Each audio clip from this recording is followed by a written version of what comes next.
ಪ್ರಜಾವಾಣಿ ಮತ್ತು ಯೂಟ್ಯೂಬ್ ಚಾನಲ್ಗೆ ಸ್ವಾಗತ. ಕೆಲವು ದಿನಗಳಿಂದ ನೇಮಕಾತಿ ಆಗ್ತಾ ಇಲ್ಲ ಎಂಬುದು ಒಂದು ವಿಚಾರವನ್ನು ಹೇಳ್ತಾ ಇದ್ದೀರಿ.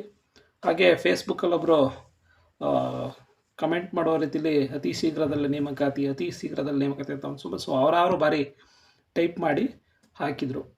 ನೋಡಿದಾಗಲೇ ಗೊತ್ತಾಗ್ತಾ ಇದೆ ಇದು ಅತಿ ಶೀಘ್ರದಲ್ಲೇ, ಇವತ್ತೆಲ್ಲ ನಾಳೆ ನೇಮಕಾತಿ ಆಗುತ್ತೆ, ನಾಡಿದ್ದು ನೇಮಕಾತಿ ಆಗುತ್ತೆ. ಈ ರೀತಿ ಹೇಳಿಕೆಗಳಿಂದ ಬೇಸತ್ತು ಅಭ್ಯರ್ಥಿಗಳು ಹೋಗಿದ್ದಾರೆ ಅಂತಕ್ಕಂಥದ್ದು.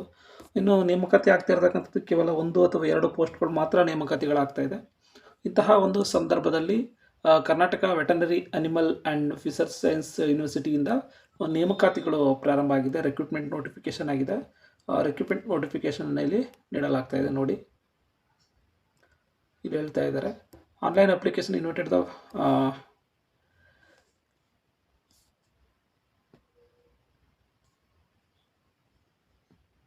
31J and residential present cadre in 2026 ICAR UGC pay scale Karnataka Veterinary Animal Fisher Science University Bidar. ಇಲ್ಲಿಂದ ನಿಮಗೆ ಯೂನಿವರ್ಸಿಟಿ ಗೈಡ್ಲೈನ್ಸ್ ಪ್ರಕಾರ ಇದನ್ನು ನೇಮಕಾತಿ ಮಾಡ್ಕೋತಾ ಇದ್ದೀವಿ ಅಂತ ಹೇಳ್ತಾ ಇದ್ದಾರೆ. ಯಾರ್ಯಾರಿಗೆ ಏನೆಲ್ಲ ಅರ್ಹತೆ ಬೇಕು, ಇಲ್ಲಿ ಒಳ ಮೀಸಲಾತಿ ಅನ್ವಯ ಆಗುತ್ತಾ ಅನ್ನೋದನ್ನೆಲ್ಲ ನೋಡೋಣ. ಅದ್ರ ಜೊತೆಗೆ 22/5/2026 ನಿನ್ನೆಯಿಂದ ಈ ಒಂದು ಡೇಟು ಸ್ಟಾರ್ಟ್ ಆಗಿದೆ, 22ನೇ ತಾರೀಕಿಂದ. ಇನ್ನು ಲಾಸ್ಟ್ 20/6/2026 5 ಗಂಟೆಗೆ ಅಪ್ಲಿಕೇಶನ್ ಕ್ಲೋಸ್ ಆಗುತ್ತೆ. ಇಲ್ಲಿ ಅಸಿಸ್ಟೆಂಟ್ ಪ್ರೊಫೆಸರ್ ಹುದ್ದೆಗಳಿಗೆಲ್ಲ ಏನೆಲ್ಲ ಪೋಸ್ಟ್ಗಳಿದೆ ಅಂತ ನೋಡೋಣ. ಪ್ರೊಫೆಸರ್ ಪೋಸ್ಟ್ಗಳು 1, 2, 3, 4 ಪೋಸ್ಟ್ಗಳಿದೆ. ಇಲ್ಲಿ ಬೇರೆ ಬೇರೆ ವಿಭಾಗಗಳಿದೆ. ನೀವು ಇದರಲ್ಲಿ ಯಾವುದನ್ನು ಓದಿರ್ತೀರಿ ಅದರಲ್ಲಿ ನೀವು ವೆಟರ್ನರಿ ಸಬ್ಜೆಕ್ಟ್ಗಳಲ್ಲಿ ನಿಮ್ಮದು ಸಪ್ರೇಟ್ ಸಬ್ಜೆಕ್ಟ್ಗಳಿರ್ತದೆ. ಆ ಸಬ್ಜೆಕ್ಟ್ಗಳನ್ನು ಓದಿರ್ತಕ್ಕಂಥವ್ರಿಗೆ ಇದು ಭಾಳ ಹೆಲ್ಪ್ ಆಗುತ್ತೆ. ನೆಕ್ಸ್ಟ್ ನೋಡೋಣ. ಪ್ರೊಫೆಸರ್ 4 ಪೋಸ್ಟ್ಗಳಿರೋದ್ರಿಂದ ಇಲ್ಲಿ ಎಲ್ಲ GM ಆಗಿದೆ. ಯಾವುದೇ ರೀತಿಯಾದಂತಹ ಒಂದು ಬೇರೆ ಇದು ಇಲ್ಲ, ಕ್ಯಾಟಗರಿಗಳಿಗಿಲ್ಲ. ನೆಕ್ಸ್ಟ್ ನೋಡೋಣ. 4 ಪೋಸ್ಟ್ ಇಲ್ಲ, 14 ಪೋಸ್ಟ್ಗಳಿದೆ.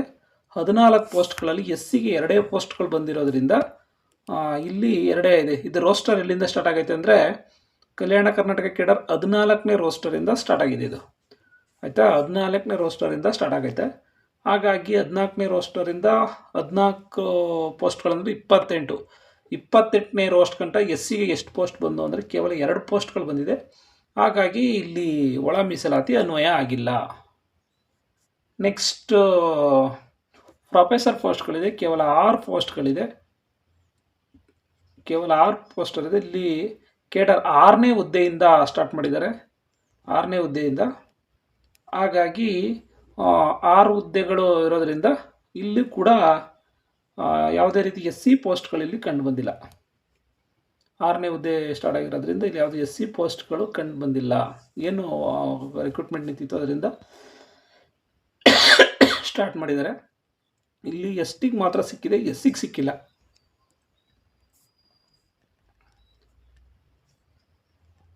ನೆಕ್ಸ್ಟು ನೋಡೋಣ. Kalyana Karnataka SC 1, SC women's ಇದೆ, SC ಜನರಲ್ ಇದೆ. ಒಟ್ಟು 18 ಪೋಸ್ಟ್ಗಳಿದೆ. 18 ಪೋಸ್ಟ್ಗಳಿದ್ರೂ ಕೂಡ ಇಲ್ಲಿ ಬಂದಿಲ್ಲ. 18 ಪೋಸ್ಟ್ಗಳಾಗಿದೆ. ಇದು ಎಲ್ಲಿಂದ ಸ್ಟಾರ್ಟ್ ಮಾಡಿದ್ದಾರೆ, ಹೇಗೆ ಸ್ಟಾರ್ಟ್ ಮಾಡಿದ್ದಾರೆ, ಹೇಗಿದೆ ಅನ್ನೋದು ಗೊತ್ತಿಲ್ಲ. ಒಟ್ಟು 18 ಹುದ್ದೆಗಳೈತೆ. 18 ಹುದ್ದೆಗಳಲ್ಲಿ SCಗಳಿಗೆ ಕೂಡ 2 ಹುದ್ದೆಗಳಿದೆ, ಕೇವಲ 2 ಹುದ್ದೆಗಳಿದೆ. ಇಲ್ಲಿ ಕೂಡ ಏನು ವಿಚಾರ, ಯಾವ ರೀತಿ ಎಲ್ಲಿಂದ ಸ್ಟಾರ್ಟ್ ಮಾಡಿದ್ದಾರೆ ಅನ್ನೋದು ಕೂಡ ಯಾವುದೇ ರೀತಿ ಮಾಹಿತಿ ನೀಡಿಲ್ಲ. ಇನ್ನು 4 ಹುದ್ದೆಗಳಿದೆ, ಇಲ್ಲೂ ಕೂಡ ಯಾವುದೇ ರೀತಿ ಇದಿಲ್ಲ. ಅಸೋಸಿಯೇಟ್ ಪ್ರೊಫೆಸರಲ್ಲಿ. ಇನ್ನು ಅಸಿಸ್ಟೆಂಟ್ ಪ್ರೊಫೆಸರ್ ಬಂದಂಥ ಸಂದರ್ಭಗಳಲ್ಲಿ ಸುಮಾರು 25 ಪೋಸ್ಟ್ಗಳಿದೆ. ಈ 25 ಪೋಸ್ಟ್ಗಳಲ್ಲಿ SCA, SCB, SCC, SCCಲಿ ಸ್ಟಾರ್ ಮಾರ್ಕ್ ಇಟ್ಟಿದ್ದಾರೆ ಅಂದರೆ ಅದು ಅಲೆಮಾರಿಗಳಿಗೆ ಹೋಗುತ್ತೆ. ನಿಮಗೆ ಕಾಣಿಸ್ತಾ ಇದೆ ಇಲ್ಲಿ SC 1 ಜನರಲ್, SCB ಜನರಲ್ ಐತೆ. SCCಯಲ್ಲಿ ಸ್ಟಾರ್ ಮಾರ್ಕ್ ಇಟ್ಟಿದ್ದಾರೆ. ಈ ಸ್ಟಾರ್ ಮಾರ್ಕ್ ಇಟ್ಟಿರ್ತಕ್ಕಂಥದ್ದು ಅಲೆಮಾರಿಗಳಿಗೆ ಹೋಗುತ್ತೆ. ನೆಕ್ಸ್ಟು SCB1 ನೆಕ್ಸ್ಟ್ ಒಂದು ಬಂದಿದೆ. ನೆಕ್ಸ್ಟು ಅದರಲ್ಲಿ SCB1 ಬಂದಿದೆ. ನೆಕ್ಸ್ಟ್ ಕ್ಯಾಟಗರಿ 1 ಇದೇ ರೀತಿ ಕಂಟಿನ್ಯೂ ಆಗಿದೆ. ಇದನ್ನು ಯಾವ ಮಾನದಂಡ ಅಂದರೆ 400 ರೋಸ್ಟರ್ ಮಾನದಂಡದ ಅನ್ವಯ ನೇಮಕಾತಿ ಪ್ರಕ್ರಿಯೆಯನ್ನು ಮಾಡಿದ್ದಾರೆ. ನೋಡೋಣ. ನೆಕ್ಸ್ಟ್ 25 ಹುದ್ದೆಗಳಿದೆ. ಇದೇ ಅತಿ ಹೆಚ್ಚು ಹುದ್ದೆಗಳು ಹೊಂದಿರತಕ್ಕಂಥದ್ದು ಅಸಿಸ್ಟೆಂಟ್ ಪ್ರೊಫೆಸರು. ಇನ್ನು ಯಾವುದೂ ಹೆಚ್ಚು ಹುದ್ದೆಗಳಿಲ್ಲ. ಇಷ್ಟು ಹುದ್ದೆಗಳನ್ನು ಕಾಲ್ ಮಾಡಲಾಗೈತೆ. ನೆಕ್ಸ್ಟು ಅಸಿಸ್ಟೆಂಟ್ ಪ್ರೊಫೆಸರ್ ಬೇರೆ ಇದು ಕೆಡರು ಎಚ್ ಕೆ ಮತ್ತು ನಾನ್ ಎಚ್ ಕೆ ಎರಡೂ ರೀತಿ ಇರೋದರಿಂದ ಇಲ್ಲಿ ಬೇರೆ ಬೇರೆ ವಿಭಾಗಗಳಿದೆ. ನೋಡಿ ಇದರಲ್ಲಿ ಎಷ್ಟು ಪೋಸ್ಟ್ಗಳಿದೆ ಅಂದರೆ 29 ಹುದ್ದೆಗಳಿದೆ ಈ ವಿಭಾಗದಲ್ಲಿ. ಅಸಿಸ್ಟೆಂಟ್ ಪ್ರೊಫೆಸರ್ ಕಲ್ಯಾಣ ಕರ್ನಾಟಕ ಕೆಟಗರಲ್ಲಿ 25, ಇನ್ನು ನಾನ್ ಎಚ್ ಕೆಲಿ ಸುಮಾರು 29 ಹುದ್ದೆಗಳಿದೆ. ಇಲ್ಲಿ ಎಸ್ ಸಿ ರೂರಲ್ ಒಂದಿದೆ, ಎಸ್ ಸಿ ಒಂದಿದೆ. ಇಲ್ಲಿ 29 ಪೋಸ್ಟ್ಗಳಿದ್ರು ಕೂಡ S C A, S C B ಯಾವುದೇ ರೀತಿ ಆಗಿಲ್ಲ. ಇದು ಯಾವ ರೀತಿ ನೋಟಿಫಿಕೇಶನ್ ಮಾಡಿದ್ದಾರೆ ಅಂತ ನನಗಂತೂ ಗೊತ್ತಾಗ್ತಾ ಇಲ್ಲ. ಇನ್ನು ಪ್ರೊಫೆಸರ್ಗಳಿಗೆ ಸಂಬಳ ಎಷ್ಟು ಅಂದರೆ ಪೇ ಸ್ಕೇಲು 1,44,200 ಬೇಸಿಕ್ ಮೂಲ ವೇತನ ಇರುತ್ತೆ. ಗ್ರಾಸ್ ಅಮೌಂಟು ಹೆಚ್ಚು ಕಡಿಮೆ ಒಂದು 2 ಲಕ್ಷ ಅಷ್ಟು ಸಂಬಳವನ್ನು ಪಡಿತಾರೆ. ಇನ್ನು ಅಂತಿಮ ಅವರ ಪೇ ಸ್ಕೇಲು ಲಾಸ್ಟ್ ಎಂಟ್ರಿ ಎಷ್ಟು ಅಂದರೆ 2,18,200 ಆಗಿರುತ್ತೆ. ಸುಮಾರು 1.25 ಲಕ್ಷದಷ್ಟು ಸಂಬಳವನ್ನು ಪ್ರೊಫೆಸರ್ ಹುದ್ದೆಗಳಿಗೆ ಸ್ಟಾರ್ಟಿಂಗ್ಗೆ ನೀಡ್ತಾರೆ. ಇನ್ನು ಪ್ರೊಫೆಸರ್ ಆಗಬೇಕು ಅಂದರೆ ಏನೆಲ್ಲ ಮಾಡಿರಬೇಕು, ಕ್ವಾಲಿಫಿಕೇಷನ್ ಏನನ್ನು ಮಾಡಿರಬೇಕು ಅನ್ನೋದನ್ನ ಬಗ್ಗೆ ಇಲ್ಲಿ ತಿಳಿಸಿದ್ದಾರೆ. ವೆಬ್ಸೈಟಲ್ಲಿ ಇದಕ್ಕೆ ಅಪ್ಲೈ ಮಾಡ್ತಕ್ಕಂಥವ್ರು ನೋಡ್ಕೊಳ್ಳಿ. ನೆಕ್ಸ್ಟ್ ಅಸೋಸಿಯೇಟ್ ಪ್ರೊಫೆಸರ್ಗಳಿಗೂ ಕೂಡ 1,31,400 ರೂಪಾಯಿ ಸ್ಟಾರ್ಟಿಂಗ್ ಬೇಸಿಕ್ ಇದೆ. ಅಸಿಸ್ಟೆಂಟ್ ಪ್ರೊಫೆಸರ್ಗಳು ಸೇಮು ನಮ್ಮ ಏನು ಹುದ್ದೆಗಳಿದೆ ಆ ಹುದ್ದೆಗಳಲ್ಲಿ ಮೂಲ ವೇತನ 57,700 ರೂಪಾಯಿ ಇದೆ. 57,700ರಿಂದ ಸ್ಟಾರ್ಟ್ ಆಗುತ್ತೆ. ಸುಮಾರು ಮೊದಲನೇ ತಿಂಗಳಲ್ಲಿ ಒಂದು 85ರಿಂದ 90,000ವರೆಗೆ ಸಂಬಳವನ್ನು ಪಡೆಯುವಂಥ ಹುದ್ದೆ ಆಗಿದೆ. ಇದಕ್ಕೆ ನೀವು ವೆಟರ್ನರಿ ಸಬ್ಜೆಕ್ಟಲ್ಲಿ ಏನೆಲ್ಲ ಓದಿರಬೇಕು ಅನ್ನೋದ್ರ ಬಗ್ಗೆ ಇಲ್ಲಿ ತಿಳಿಸಲಾಗಿದೆ. ನೀವು ನೋಡಿ, ಆಮೇಲೆ ಯಾರೇ ಆದ್ರೂ ಕೂಡ ಯಾವುದೇ ಸಬ್ಜೆಕ್ಟಲ್ಲಿ ನೀವು ಅಪ್ಲೈ ಮಾಡಬೇಕು ಅಂದ್ರೆ ನೀಟ್, ಸ್ಲೆಟ್ ಆಗಿರಬೇಕು, ಅಥವಾ S C T, SLET, U G C NET, ಈ ಥರ ಯಾವುದಾದ್ರು ಒಂದು ಎಕ್ಸಾಮನ್ನು ನೀವು ಪಾಸ್ ಮಾಡಿರಲೇಬೇಕಾಗುತ್ತೆ. ಈಗ ಆಲ್ರೆಡಿ ನೀಟ್ ಎಕ್ಸಾಮ್ಗೆ ಕಾಲಾಗಿದೆ. ಹಾಗಾಗಿ ಪ್ರತಿ ವರ್ಷ ಎನ್ ಇ ಟಿ ಎಕ್ಸಾಮ್ 2 ಬಾರಿ ಕಾಲಾಗ್ತಾ ಇರುತ್ತೆ. ಇನ್ನು ಕೆ ಸೆಟ್ಟು ಅಥವಾ ಎಸ್ ಸಿ ಟಿ ಎಕ್ಸಾಮು ವರ್ಷಕ್ಕೆ 1 ಬಾರಿ ಕರ್ನಾಟಕ ರಾಜ್ಯದಲ್ಲಿ ಆಗ್ತಾ ಇರುತ್ತೆ. ಈಗ ಆಲ್ರೆಡಿ ಎನ್ ಇ ಟಿಗೆ ಅಪ್ಲಿಕೇಶನ್ ಸ್ಟಾರ್ಟ್ ಆಗಿದೆ. ಇನ್ನೇನು ಕೆಲವೇ ದಿನಗಳು ಲಾಸ್ಟ್ ಡೇಟ್ ಇರೋದ್ರಿಂದ ಅಪ್ಲೈ ಮಾಡಿ. ಇನ್ನು ಸ್ಲೆಟ್ ಅನ್ನೋದು ಅಕ್ಟೋಬರ್ ವೇಳೆಗೆ ಎಕ್ಸಾಮ್ ಮಾಡ್ತೀವಿ ಅಂತ ಹೇಳಿದರೆ, ಅಂದರೆ ಜುಲೈ ಎಂಡ್ಗೆ ಅಥವಾ ಆಗಸ್ಟಲ್ಲಿ ನೋಟಿಫಿಕೇಶನ್ ಆಗುವ ಸಾಧ್ಯತೆ ಐತೆ.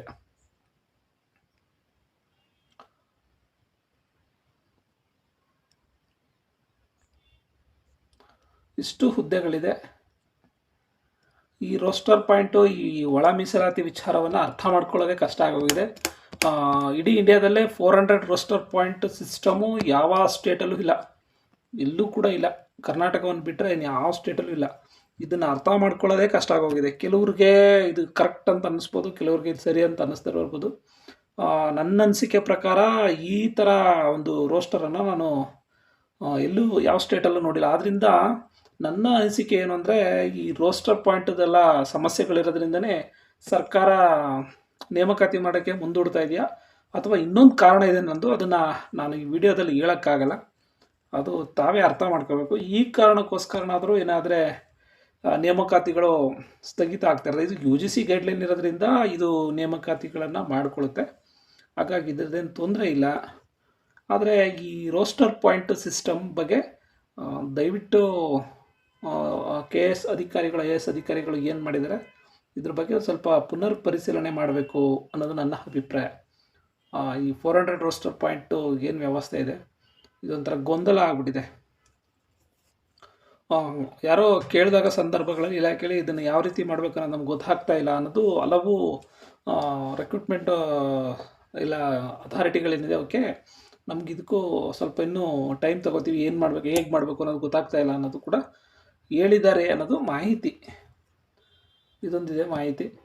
ಮತ್ತು ಸರ್ಕಾರ ಇದ್ರ ಬಗ್ಗೆ ಸೂಕ್ತ ಗಮನ ಹರಿಸಿ ಸದ್ಯದಲ್ಲಿ ಎಲ್ಲ ನೇಮಕಾತಿಗಳನ್ನು ಸ್ಟಾರ್ಟ್ ಮಾಡಬೇಕು. ಸದ್ಯದಲ್ಲಿರ್ತಕ್ಕಂಥ ನೇಮಕಾತಿಗಳು 15,000 ಶಿಕ್ಷಕ ಹುದ್ದೆಗಳಿದೆ.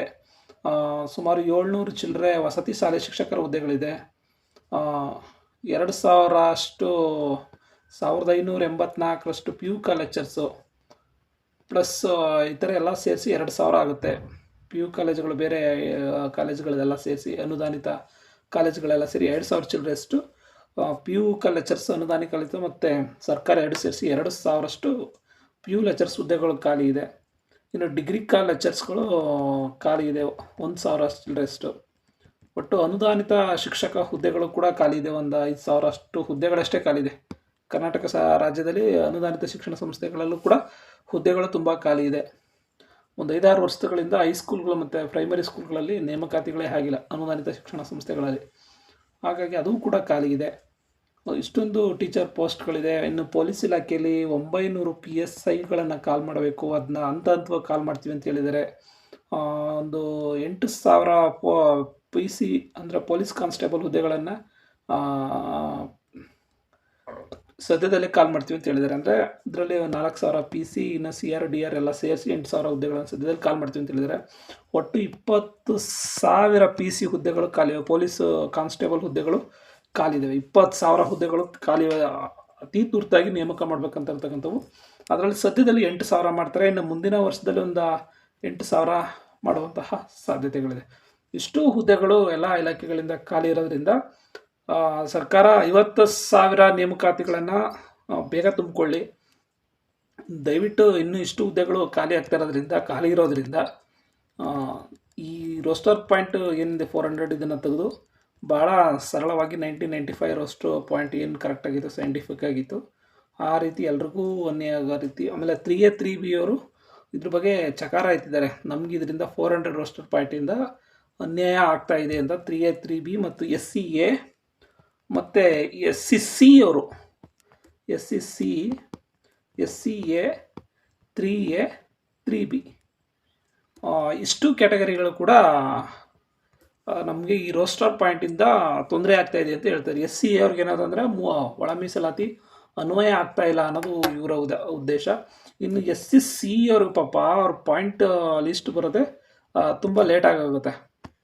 ಅವ್ರಿಗೆ ಹುದ್ದೆ ಸಿಗೋದೇ ಲೇಟ್ ಆಗಿಬಿಡುತ್ತೆ. ಲಾಸ್ಟಲ್ಲಿ ಸಿಗುತ್ತೆ ಇವ್ರಿಗೆ ಎಲ್ಲ ಸಿಕ್ಕಾದ್ಮೇಲೆ. ಹಾಗಾಗಿ ಅದೊಂದು ಭಾಳ ಬೇಸರದ ಸಂಗತಿ. ಹಾಗಾಗಿ ಪ್ರಸ್ತುತ ದಯವಿಟ್ಟು ಸರ್ಕಾರ ಈ ಒಂದು ಗಮನದಲ್ಲಿಟ್ಕೊಂಡು ಈ ರೋಸ್ಟರ್ ಪಾಯಿಂಟನ್ನು ಸರಿಪಡಿಸ್ಬೇಕು.